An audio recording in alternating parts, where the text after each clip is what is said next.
We saw your prosperity, we saw your success, and we wanted to follow suit because we saw that it works. America does not have an example to follow. We support both the right of individuals and couples to define, what marriage is for them, and we defend the right of people who are running businesses to not participate in a same-sex marriage if they don't want to. Trump talks a lot about the swamp that he's about to drain. I think there is a swamp. However, I don't think that there's been a lot of draining. The only place Edward Snowden found refuge is in Putin's Russia, oppressive, enemy of freedom, all those things. But it's the only place that actually granted him asylum. What lessons have been learned since then? Здравствуйте, меня зовут Михаил Светов, и сегодня у меня в гостях Питер Goettler, президент Института Каттона. И разговаривать мы будем про американскую политику, либертарианство, второй год правления Трампа, что случилось, как его выбрали, и как меняется американская политика в связи с тем, как прошли президентские выборы 2 года назад. Выпуск будет на английском, поэтому сейчас включатся субтитры. Thank you, Peter, for coming. Mikhail, thanks for having me. It's great to be here. Tell the viewers a bit about Cato Institute and what it does, and what do you feel like its biggest achievements are?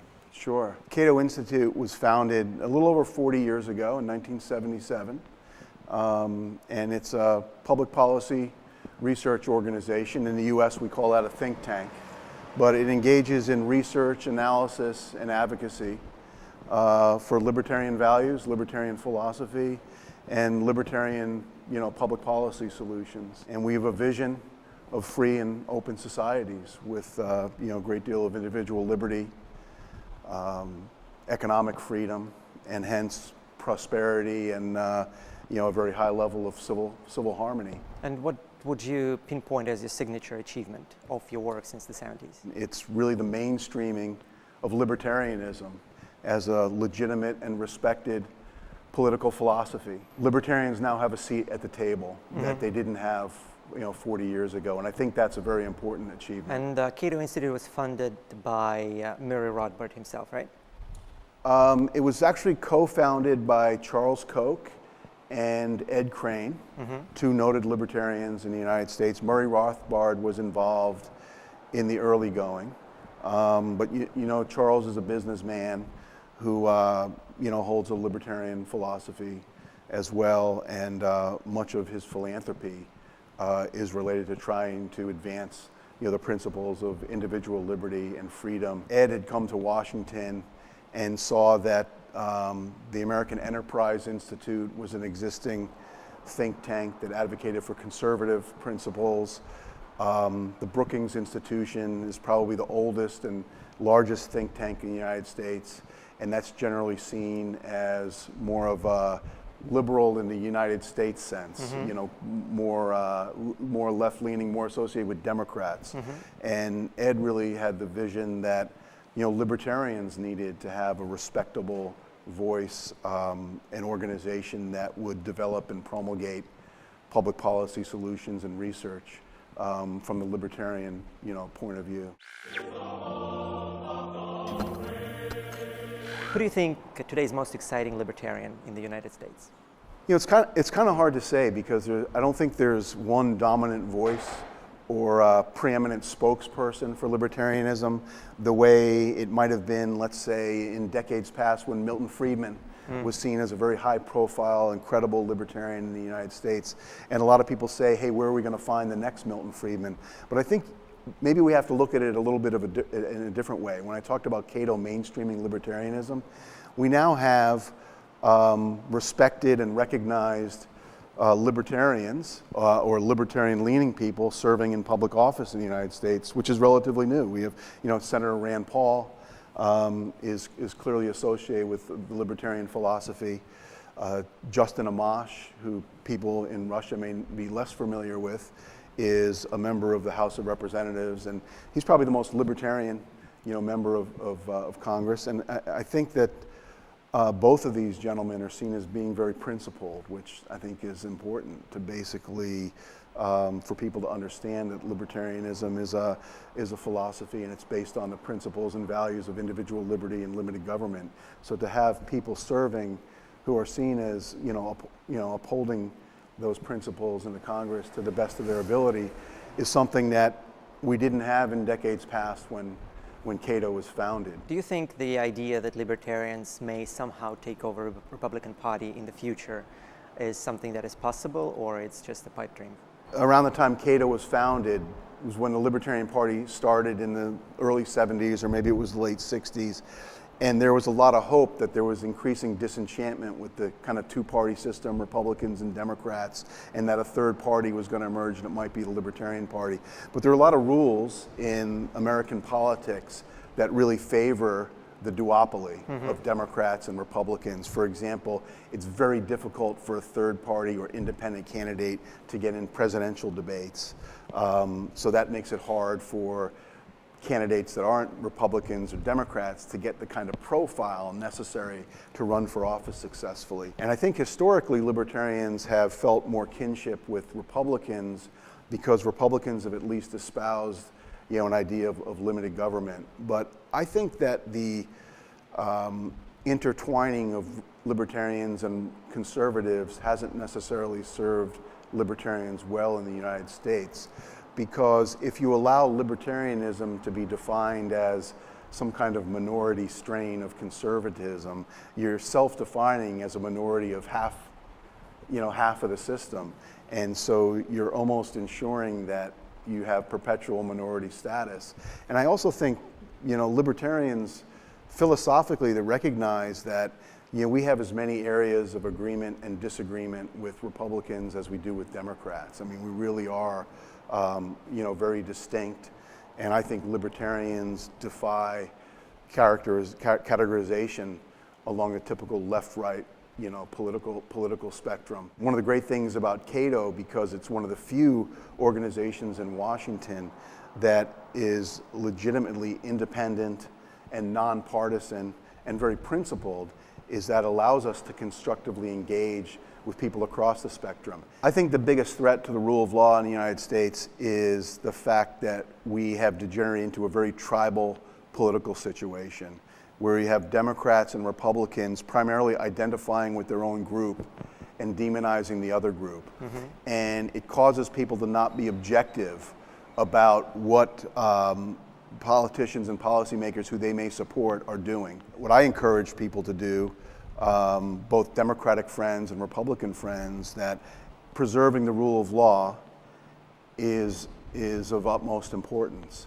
So we all have to be willing to call out, politicians who we may support when we think that they're contravening the rule of law. And we have to be willing to accept that the end doesn't justify the means. It's been 2 years since Trump's been elected. What do you think has happened, and what lessons have been learned since then? The economic situation in the United States. We've undergone a long period of economic growth that's kind of below trend. I may have the statistics a little bit wrong, but I think going back to like the early 30s, the U.S. has never gone more than 3 years without having at least a year of 3% real GDP growth. Yep. And before the election of Trump, we had gone 10 or 11 years without a single year of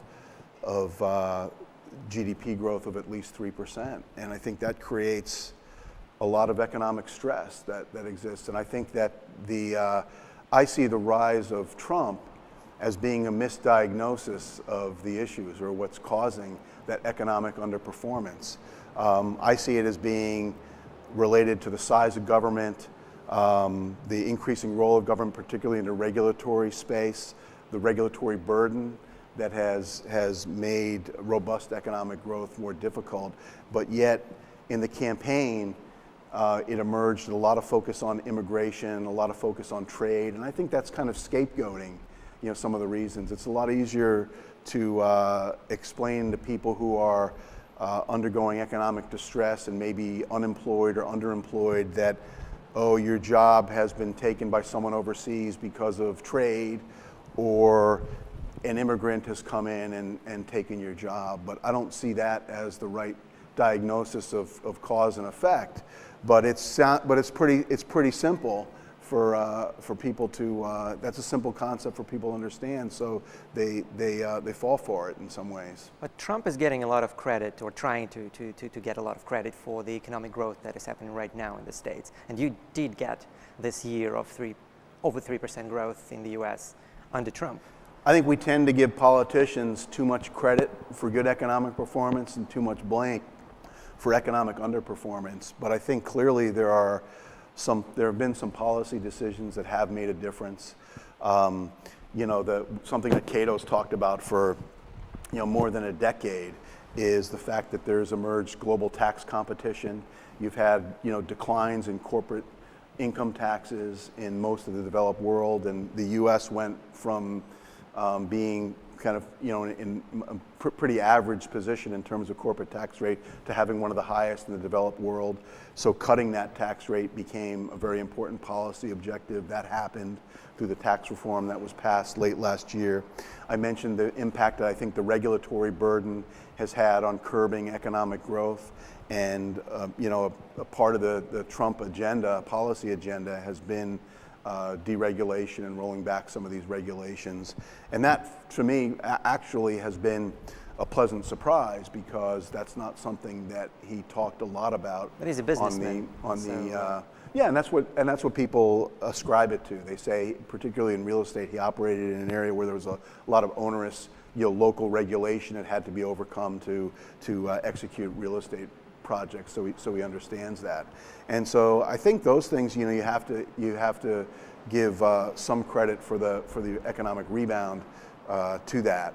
But also you have to keep things in perspective. The headline numbers of GDP growth have been better.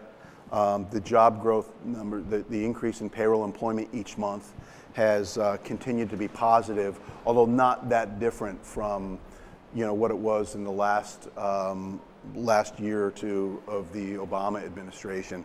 I actually read something recently that said in the first 18 or 19 months that Trump has been president, payroll employment increase every month has actually it's remained positive, but it's been on average a little bit lower than what it was in the last 18 or 19 months of the Obama administration. But we also know, though, that the impact of economic policy changes takes some time, and it is always a bit amusing to me that we tend to measure the economic performance that we give a president credit or blame for, and as I said, usually too much credit or too much blame, right when they take office. So to basically measure, what economic growth or payroll employment increase over the first year and a half of the Trump administration has been doesn't make all that much sense to me. Trump talks a lot about the swamp that he's about to drain. Is there really a swamp that needs draining in the United States politics today? I think there is a swamp. And however, I don't think that there's been a lot of draining going on. One of the things that's really disappointing as a libertarian who believes in limited government, I think the size of the government sector is just way too big. It spends too much money, and that hasn't changed at all. Addressing that long-term fiscal trajectory is, to me, an important part of draining the swamp, trying to eliminate the impact of lobbyists and rent seekers in the Capitol is important. I don't see a lot of that happening. So having said that, what do you think is alternative to a rising populist movement? Because as things get worse, there will be more demand for this populist approach, where people promise a lot but don't deliver. And Trump can be just the first omen of things to come, not even the worst one. I think that's one of the things that makes it makes the role of organizations like Cato really important. We don't allow kind of emotional populist rhetoric to obscure the fact that these are problems that have been long in the making, and problems that are directly related to politicians over-promising. Yeah, but you're not going to curb the rise of populism just by saying the right thing, because if people voted for the guy with the best facts, people would not vote for Chavez, they would not vote for Maduro, for Bernie Sanders, for Putin, for people like that. So I don't think just having the best facts is good enough to inspire change. I think you need to sell your ideas. The approach I kind of try to take in Russia is I'm trying to make libertarianism popular by being populist. And I'm still a hardcore libertarian, but you need to pick up, core issues that are easy to sell, that will have people rallied up behind you, that will hopefully bring you to power, or bring a libertarian in the US to power. So he can bring about all the changes that you're talking about. All of them are important, but it's not enough just to be an intellectual. You have to be a politician. And in my opinion, at least, the lesson of the Trump's victory is that he's a natural-born politician. He feels the public opinion. He connects with the general public, and that's something I think libertarians can really learn from his victory. Otherwise, you just surrender the initiative to people who are just going to make things worse. Oh, I think that's right, but there's also a difference when we're talking about the role of Cato versus, hey, what I think's best for libertarians, right? There are a couple of student organizations in the United States, Students for Liberty, which was actually incubated in the offices of Cato, but it's an independent organization, Young Americans for Liberty.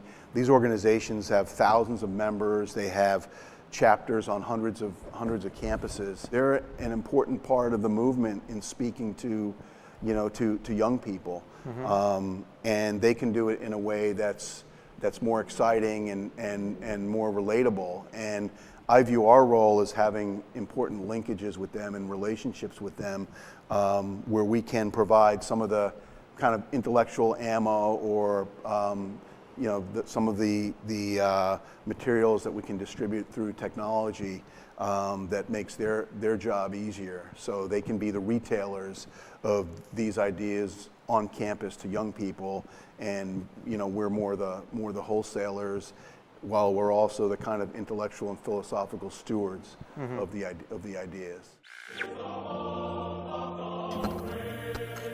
Do you think it's healthy for a democracy to have political dynasties, and how did they come to form in the US? And I'm not just talking about Roosevelt's and the Bushes and the Clintons and Kennedys. I mean, in every state, you have a dynasty that's been in Congress or in Senate for hundreds of years, like right. Murkowski's in Alaska, the Udalls, the Rodneys in Delaware. They're everywhere. And when you look at the list of congressmen, it's like a good portion of them been in Congress or in Senate for decades. Their father was a senator, and their grandfather was a senator. And is it healthy for a democracy? No, I mean, I wish it weren't that way, because it does erode, confidence in the system, and prevents, new people with new ideas, entering the process.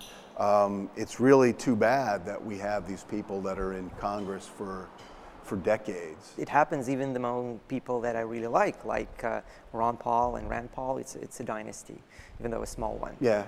Within Congress, it doesn't concern me quite so much, because it's not a huge part of the Congress. To me, it's a little bit more concerning at the presidential level, because presidents, have so much power, and running for president is incredibly difficult and challenging, and that's where the name recognition and fundraising ability that comes from both name recognition and having kind of an established fundraising machine like the Clintons have and the Bushes have, becomes a big advantage. And yeah, I can see why it happens. It's too bad, because I'd rather see different candidates, new candidates. There was a time when Jeb Bush entered the last presidential nominating process, when everyone was betting it was going to be, a rematch between a Clinton and a Bush. It was going to be Hillary versus Jeb Bush, and oh my God, that was a depressing thought. Yeah, it was quite depressing. So, and it's a perfect fuel for the kind of populist sentiment that Trump used to get elected. Trump has clearly tapped into something, and he's a very savvy political, entrepreneur. But I do wonder, even though some of these issues are going to persist, I wonder if there is someone else, either on the Democratic side or Republican side, who will be as effective a populist as Trump.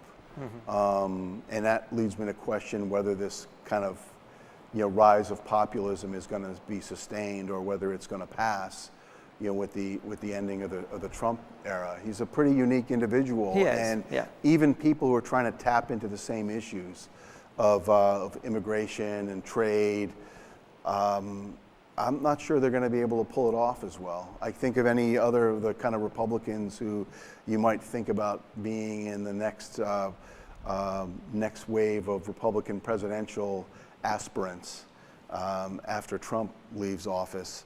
And it's hard for me to imagine any of them pulling this stuff off. Why immigration became such a dividing issue for Republicans?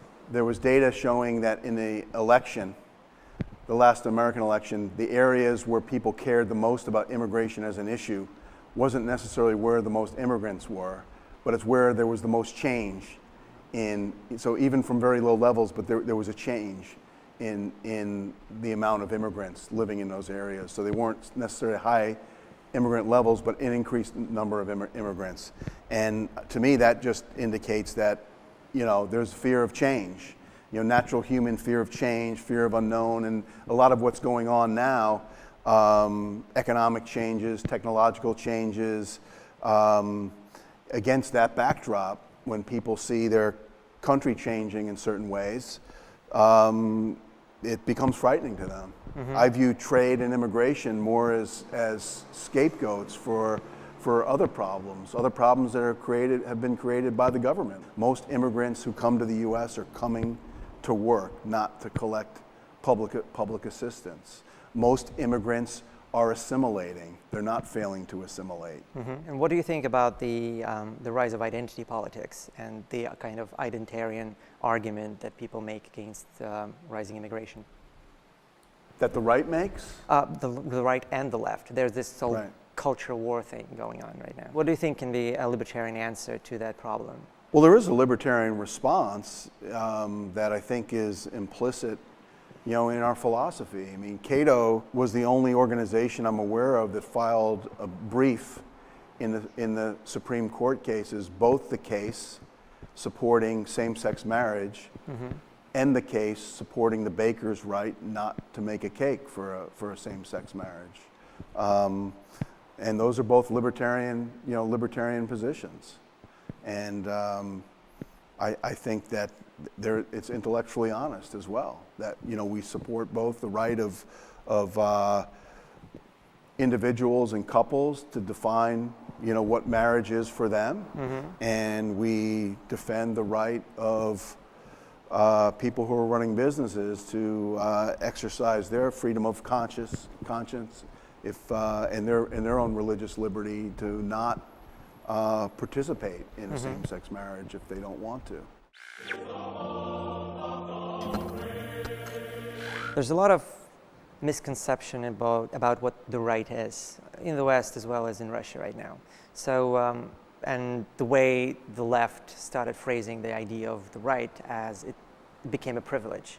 So basically, you have a right to Medicare, to healthcare, right? Right, and we push back hard on that because we're about negative rights, not positive rights. Mm-hmm. And as a libertarian, what concerns me is that the limited government message has gotten completely lost right now. Do you think libertarians will ever get a chance to actually act on this message and change something for the better in the kind of environment that exists today? Yes. I mean, are we going to soon live in, what we call libertopia, the free and open libertarian society that we all desire? No. But are we going to have opportunities to move policy in the right direction? Absolutely. Mm-hmm. I mean, think about as a libertarian, one of the most important issues is, or one of the important concerns, the government's ability to lock you up. There's been increasing recognition that the U.S., we have a disproportionate share of the world's inmates compared to our share of the world's population. And there's been much increased focus on the criminal justice system, from both sides. And we see real opportunities to address the over-criminalization, passing too many laws that make it much easier for people to disobey laws. the coercive plea bargaining on the part of prosecutors that make it more difficult for people to go to trial and exonerate themselves, the lack of accountability for misconduct or violations of people's rights that might occur by prosecutors or by law enforcement. And I think there are going to be important opportunities to change policy in those areas and to see a coalition that includes people, not just libertarians, but people from the left and people from the right. And that's a pretty important issue if you're talking about keeping people out of prison who might be put there unjustly. And are there historical examples where a bigger state evolved through democratic institutions towards a smaller, freer state? In case of the American founding fathers, there was American Revolution. It was not exactly evolutionary process. Because there's the German libertarian Hans-Hermann Hoppe, he's actually making a case that government will always grow in size, because that's in nature of democracy. To increase the number of laws. Yeah, that's similar to what Jefferson said, that the natural course of things is for liberty to yield and government to gain ground. Yeah, I'm not sure that's really true, because certainly there's been a lot of revolutionary change really over the course of my lifetime.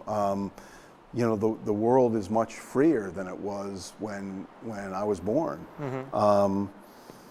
There are lots of imperfect democracies and a lot of imperfect societies that don't necessarily represent the free and open outcome that we desire, but are vast improvements over what existed 30, 40, 50 years ago. If you just look at the change in the downfall of communist regimes and the evolution of communist regimes, like China, where there's still not the political liberalization that we would all want, but there's been a lot of market liberalization. In the UK in the 1970s, the government either produced or regulated almost everything that you came in contact with. The automakers were government owned, the airline was government owned, the airports, and through the Thatcher, not revolution but evolution, that changed pretty dramatically. They had an example that they could follow, which is an American example, which it was the same in case of China and Russia. We saw your prosperity, we saw your success, and we wanted to follow suit because we saw that it works. America does not have an example to follow because you were kind of the leaders of the free world, right? And now that your government has been becoming bigger and bigger and bigger, the world is kind of losing that beacon of freedom and hope. And it creates a very difficult situation for an evolutionary change, I think, in terms of messaging. Because in the Soviet Union, for example, or in China, messaging was pretty simple. We're starving, look at the states, they have everything, right? And there you go, that's all you needed to advance the market economy. Right. We have to be careful, though, when we say that government just keeps growing and growing and growing, because it's growing in some areas, it's kind of yielding in others. Those of us who believe in limited government, it's easy to get discouraged because the government is much larger than we want it to be. But you do have to keep perspective and recognize the areas where government is growing and where it's not. In the US, we've had a tremendous increase in social tolerance. That's been positive and has had a positive impact on freedom. We've had we're in the early stages of educational reform, increases in educational freedom. There was only, if you go back 30 years or 35 years ago, there was only, one jurisdiction in the US that had a school choice program. Now we have almost half the states have school choice educational freedom programs of varying quality, but that's a movement in a positive direction. I mentioned criminal justice, where I think there's scope for reform. These are areas where freedom's increasing. The regulatory burden has grown until now. There seems to be some positive change, under the current administration. Government spending is way too high. I'm concerned about these entitlement programs that are on autopilot. But even there, if you keep things in perspective, you look back over the last 40 years, government spending as a share of GDP in the states hasn't really changed that much. So it's bigger than it should be, it's bigger than I want it to be, but the impression that, hey, government in all areas has just gotten bigger and bigger in the U.S. really doesn't hold up to scrutiny. So you think the general trend is for the better? I think the general trend is positive some areas, negative in others, concerning in the economic realm, more positive in other realms. The trend over 30, 40 years has been pretty stable. Mm-hmm. And do you think that the issue of government debt in the U.S. is actually something that is overblown by the conservatives, or is it a real issue that needs to be solved? And if so, how do you think it can be solved? In the economic arena, the role of government is a big concern, and the future of the entitlement programs does concern me a lot. I actually think it's immoral, right? Because we are teeing up future generations to have to bear the burden, either in reduced opportunity or actually paying for health care for the elderly, for Social Security for the elderly. So I think there's an aspect of it that's immoral. Some of us believe that it will be difficult to make progress on that issue until we do find ourselves in a crisis created by the debt. So that's very concerning, because right now there's not enough focus of policymakers and media on that issue. And you think this kind of crisis is an actual possibility in well, if you look at the size, if you look at the spending on Medicare and Social Security and the unfunded liabilities of those programs, could there come a time when the U.S. has trouble rolling over its debt if it doesn't change, the benefit levels, the tax levels of those programs? I think absolutely. So do you think America can default on its debt at all? Well, that's the kind of crisis that I'm talking about. Yeah. It's not necessarily an outright default, but yeah, do you get to a point where it's very difficult to roll over? There's a feeling in the United States that, hey, if we just raise the level of taxes on a bunch of rich people, we can pay for all these entitlement programs. And it's just not true. I mean, maybe you can have an increased tax burden on upper income people to create a safety net for lower income people. And I'm not suggesting whether that's a good thing or not, or something that's consistent with our philosophy. But you can't tax upper income people enough to provide lifetime health care and retirement benefits to everyone else, to the entire middle class. The math just doesn't work. It's really tautological that middle class people in the U.S. over the course of their lifetime really have to pay their own way. And does anyone outside of Cato realize those issues, or at least think long term about saving them, or it's just? Oh yeah, no, and it's something, and I think it's really important, as I said earlier, that even issues where we think there isn't the scope to make near-term progress on it, it's essential to keep talking about them. Mm-hmm. So do you think there's a real possibility of another amendment to the Constitution passing, and what do you think it's going to be? It's probably unlikely, but there is a movement underway. There are two ways that you can amend the Constitution. One is for amendments to be proposed by the Congress, and as a result, there are not examples of many amendments that haven't increased the power of the federal government and hence the Congress. Mm-hmm. But the Constitution also provides under Article 5 for calling a convention of the states. And there is a movement underway in the U.S. to try to call a convention that would propose amendments on issues. The ones that you hear about most are a balanced budget amendment to try to address some of the fiscal dangers that we've been talking about. Another is to amend the Constitution to allow for term limits. It's still a heavy lift to get to that kind of convention. There's a lot of concern that, what else might happen come out of a convention like that. And also, I don't see things like a balanced budget amendment or term limits being silver bullets that are going to solve the problems that have built up in our system. You came to Russia as a group that includes Senator Rand Paul. And yes. So I don't think we ever had so many senators coming to Russia as in recent times. It's kind of interesting. We started talking about this trip late last year, and I didn't anticipate that it was going to attract so much attention. And part of that is because there was just a summit in Helsinki between Trump and Putin, and that wasn't anticipated when we put this trip together. I've done a lot of traveling, around the world. It's part of my interest in freedom. I met you first almost 2 years ago when I visited Russia.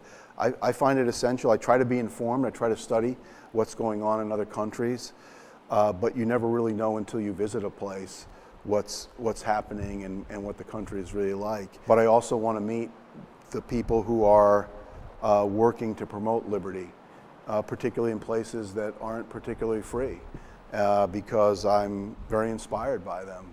When I meet someone such as yourself, who's working to promote freedom in Russia, I return to the U.S. with a greater sense of responsibility for the role that I have to take and the responsibility I have to take for trying to keep our country as free as it can be. We measure 159 countries, and we have an index of how free they are. The U.S. unfortunately ranks 17th, and my aspiration is for myself and Cato to do what we can to return it to a position, much closer to the top. Russia, I think, ranks around 126th. So I feel that we need to make sure people are aware of what the state of freedom is in other countries and the challenges that people like you have.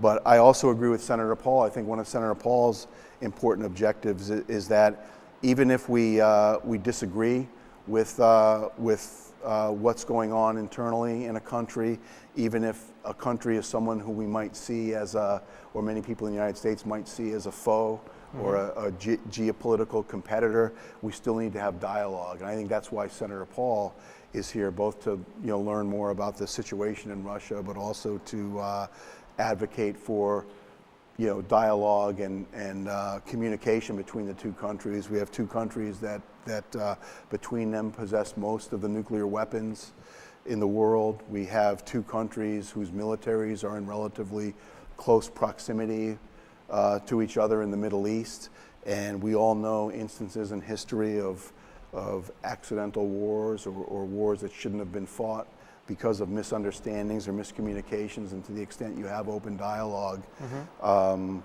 that helps reduce those risks, and I think that's in our interest. And just because you're trying to talk to someone doesn't mean that you agree with them. And what do you think is a good approach for the U.S.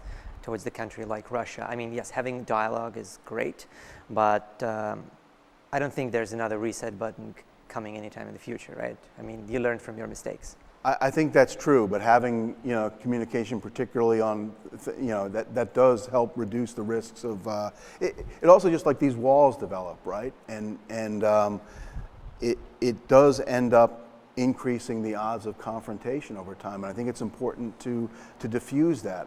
But I think it's also important to call out what we see in a country that doesn't that we don't like. I don't want the U.S. to. I don't think it's the role of the U.S. to directly influence or engage in the internal affairs of a country. But I think that if we want to live up to the values on which our country was founded, we need to advocate for freedom in other countries, and we need to call out things that we see where the state of liberty is not what it should be. So having learned on your mistakes in Iraq and Afghanistan, do you think America enters the new era of isolationism maybe? Or at least moderate isolationism? There's this false dichotomy that gets drawn in the U.S. that if you're not in favor of these military inventions, you're somehow an isolationist. And no one advocates for more engagement with the rest of the world than libertarians do.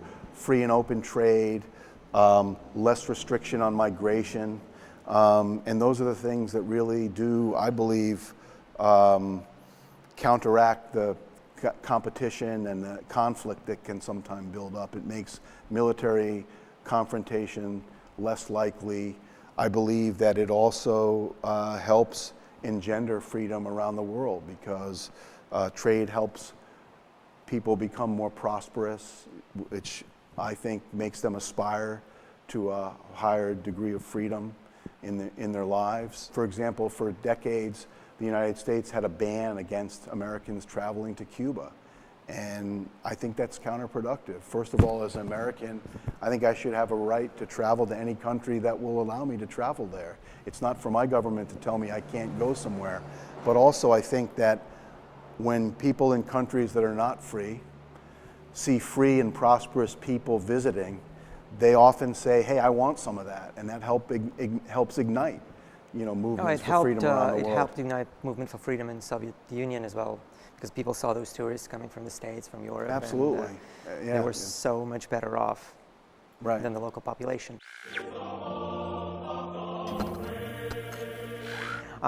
Last question about freedom, and that's very important.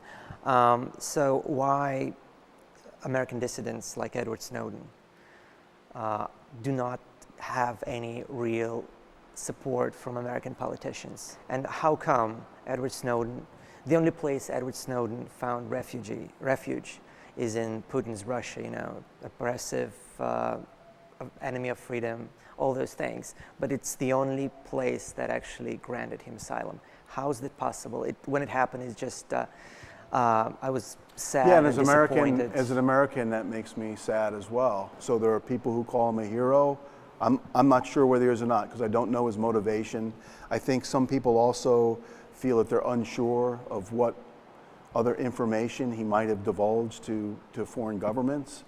But I say unequivocally, I'm glad that he did what he did, because it helped expose a very significant issue in the United States with respect to government surveillance. Senator Paul, I think, says, I think he said in the past, and I don't want to misquote him, but he said that he would like to have Edward Snowden come back and be accountable for laws that he may have broken, but at the same time we would need to hold James Clapper accountable for the fact that he wasn't truthful when asked by Senator Wyden whether the NSA was collecting information on millions of Americans. And so if we're going to ask Edward Snowden to be accountable for his actions, we should insist that James Clapper be as well. Sorry if it was too political. But no, that's good. That's good. It's going to be interesting. I need to say goodbye to the audience, and then it's going to be in Russian. I will say that I'm sorry I don't speak Russian, but it's been a pleasure to be in Russia. It's been a pleasure to meet you, and as I said, I'm very inspired by what you're trying to do here, bringing a message of liberty and the libertarian philosophy to more people in Russia. Thank you very much. Спасибо, что смотрели меня. Меня зовут Михаил Светов. Ставьте лайки, подписывайтесь на канал, присылайте биткоины, если вам нравится, что я делаю. До новых встреч. Thank you, Peter. That was a pleasure. Okay, great. Yeah, sure. Awesome.